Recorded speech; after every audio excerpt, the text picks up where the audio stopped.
Hey, welcome back to Hill on Two Wheels, everybody. If you guys have not yet, please hit that subscribe button, give us a thumbs up, and leave us a comment. We've got a subject today that we want to talk about that we would love for your guys, for everybody to put their input in here. That what are you doing? What? What are you doing? I'm on my phone. See, nobody's paying attention anymore. This is what I'm talking about. This is the subject of today. Oh, you want me to pay attention? It'd be nice. Hey, everybody. So today we're talking about autonomous cars and motorcycles on the road together. And we'd love to get your guys' thoughts, but I recently got the opportunity to jump into a Tesla. Tesla? Well, yeah, but it wasn't that kind of Tesla. Oh. It was the Elon Musk kind of Tesla, the car. No Jeff Keith, Frank Cannon No, Tesla? no, sorry. Oh, man. That's all right. It was still pretty cool. I was really impressed with the car. It was very nice. But, yeah, man, that thing had a lot of torque. You know, those electric motors, it's all torque. So it just, bam, it slams your head right into the headrest. Kind of like Tesla. Yeah, just like, yeah, kind of like that. But it just really got me thinking about this whole subject. So I did a little research and learned a little bit about it. So What'd you find out? Well, I found out a few things, but for example, General Motors is anticipating that most new cars sold by the year 2020 are going to be mostly autonomous, or That's at least not too far away. Not very far away, and they're going to be like mostly driving themselves. That's a scary thought. Yeah. Elon Musk thinks that by 2022 to 2023, most new cars will be completely autonomous. They will not need a driver. So this is coming, whether we like it or not, no matter what our opinions are or not, this is going to happen. So, and it's probably going to happen faster than we might think. Oh, how is it with driverless cars and motorcycles? Well, that's the whole subject. I mean, on this Tesla ride that I took, we saw a motorcycle out on the freeway, so that was a question. So let's get to that portion of the video and see what you guys think. So what's your name? My name's Larry. Larry. Nice meeting you. Stan. And Stan, nice Thank meeting you so much for this. I keep it set for 4. So when it gets to 4 car lengths from the car in front of you, it matches its speed to maintain that car length. Ready? So this is dual motor, all-wheel drive. All-wheel drive. Yeah, and the only liquid I can put in it is windshield washer fluid. Now we're on auto steer. So now we'll do it up 75. So here's the maximum that the car will go in this. You know, I've got it set for 75 miles. That's the cruise control. Well, see, now it's slowing down because of the truck. Yeah. So I'm down to 70. So if you're, okay, so it says hold the steering wheel right here. Yeah. Because it wants to know you're still awake. So you put both hands on the steering wheel, we're good.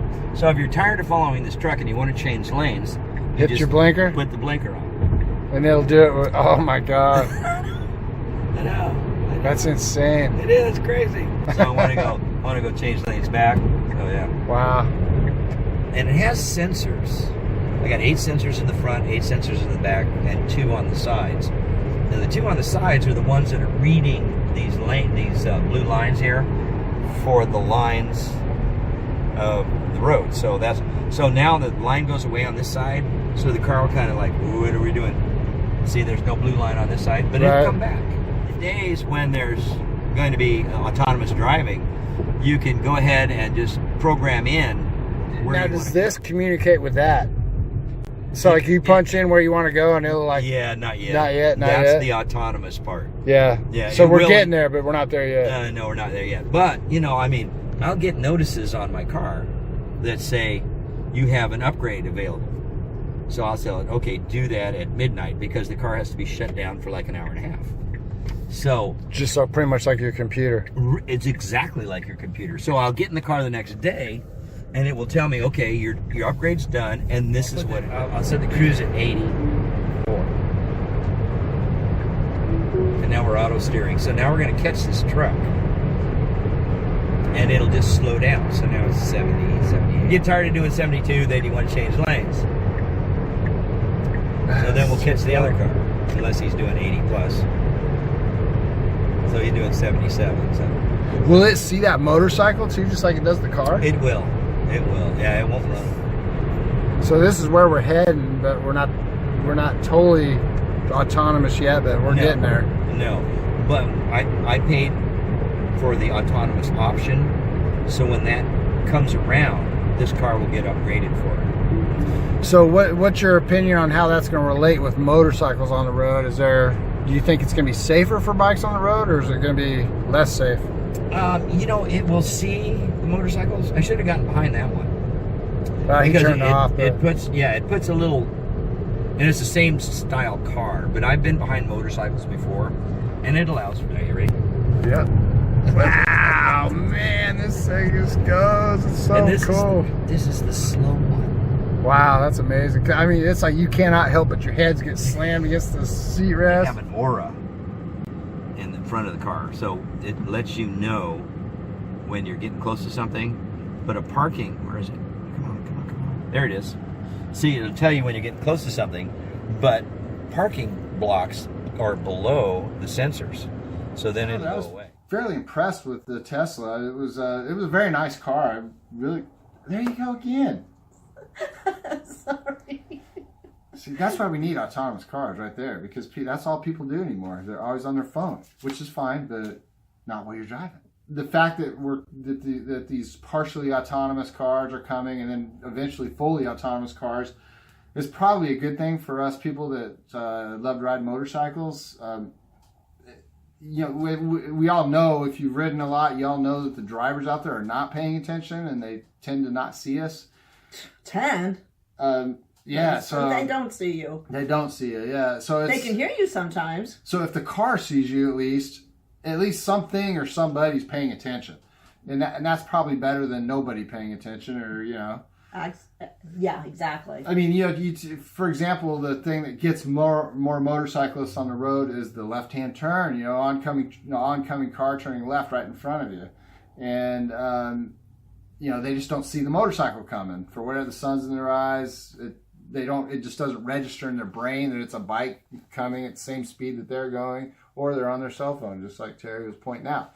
But if the car is able to warn the driver at least that a motorcycle is approaching or something is approaching, then it'll stop the driver from making that left-hand turn in front of the motorcycle. That's a great thing. The technology's got a long ways to go, though, and I think they can make huge improvements in a short amount of time, but there's still a long ways to go. The National Highway and National Highway Traffic and Safety Administration, Board, whatever they are, another overly funded government agency, I'm sure. But that's another video. Yeah, but they had statistics where they showed that 40% of the current vehicles on the road that have some sort of sensoring system in them are not recognizing motorcycles, and there has been a couple instances where motorcycles have been rear-ended by cars that have these sensor systems and are supposed to stop, but they just didn't recognize the motorcycle as a vehicle. So there needs to be a lot more work done on that, but I think it's totally It's doable, heading in the right and direction. It's headed in the right direction, and I think it's going to be a net benefit for motorcyclists.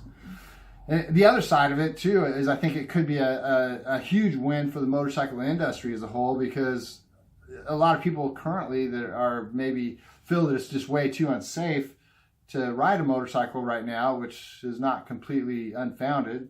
Fear, I mean, it's reasonable. Yeah. Might want to jump on a motorcycle when they realize that it's much safer out there on the road for motorcycles. If the motorcycle industry can start touting statistics of how much safer it is to ride than it was back in 2018, for example, then I think that could spur a lot of new interest in the activity of riding motorcycles. That would be a plus. Not only that, if you don't have to drive your car anymore. I mean, some of us, I enjoy driving, not as much as I enjoy riding, but I like to have control over something. And you will still be able to have that feeling of control over our motorcycles. So I think that could be a plus for the motorcycle industry as well. That's awesome. So just some thoughts. What are your thoughts? Yeah, we'd love for you guys to leave us a comment, and you can talk back and forth with each other in the comment section. Right. I mean, It's definitely something that needs to be discussed amongst ourselves. Yeah, absolutely, and it's definitely something as riders we probably need to be aware of that's coming whether we want it or not, and we might need to get activated here to have our input put into the industry of autonomous vehicles, so that they're aware of our needs as motorcyclists too. So, and I know like BMW, for example, that makes both cars and motorcycles. They're already working on motorcycles that communicate with cars. So that it would just allow the cars that are already autonomous know that a motorcycle's That's pretty cool. near, which is, I think it's cool. It's probably the future of motorcycling. I just don't want autonomous bikes. No. That would just ruin all the fun. No. Anyway, give us your thoughts. We would love to hear what you think on this subject, and we hope you appreciated this video. And don't forget to thank Larry. Yeah, and don't forget to thank Larry. He's a super nice guy that invited me to go for a ride in a Tesla, and we really appreciated that. Yeah. So you guys take care. Come back real soon for the next video. And don't forget. Subscribe. Yeah, right there, right here, right over here, somewhere. I think it's right there. Here? Yeah, hit that subscribe button right Oh, like there. that. Like that. That's it. That's the one. See you guys.